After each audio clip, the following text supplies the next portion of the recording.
Ջարդուփշուր են եղել Թեհրանի Ալիք հայկական օրաթերթի խմբագրության շենքի ապակիները։ Թերթի գլխավոր խմբագիր Արամ Շահնազարյանը պատմում է, որ իսրայելական բանակի հրթիռային հարվածից փլվել է խմբագրատան հարևան շենքը։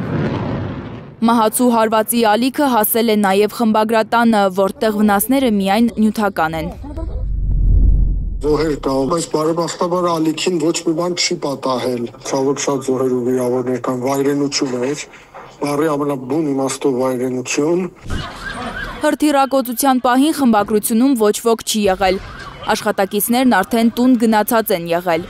Հիմա ալիքի շենքը զրկված է ինտերնետից։ Թերթը այլևս հնարավոր չէ տպագրել։ Խմբագրության աշխատակիցներն այսօրվանից միայն թերթի առցանց տարբերակի համար են աշխատում։ Մինչև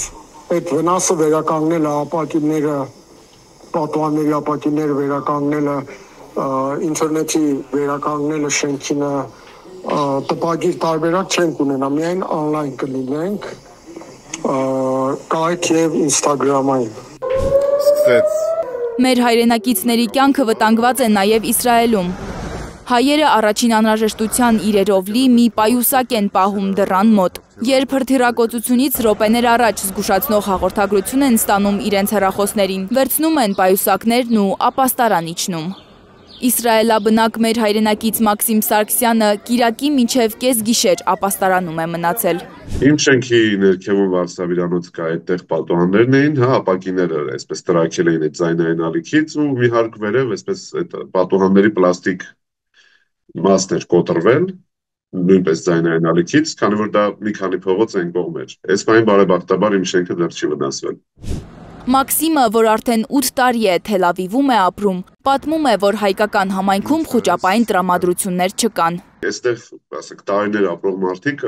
մեծ հաշվով այս ամենին սովոր են։ Ճիշտ է, այս անգամ հրթիռները շատ ավելի ուրիշ են, ծավալը,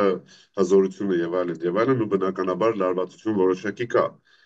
Բայց դա այդ լարվածությունը դեռ չի վերածվել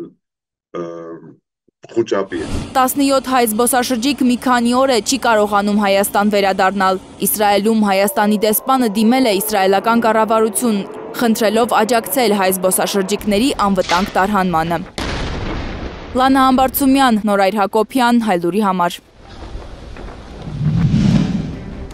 Հայաստանում և աշխարհում տեղի ունեցող իրադարձությունների մասին առաջին իմանալու համար բաժանորդագրվեք մեր ալիքին, սեղմեք զանգակը, որ բաց չթողնեք ամենահրատապը, ամենակարևորն ու հետաքրքիրը։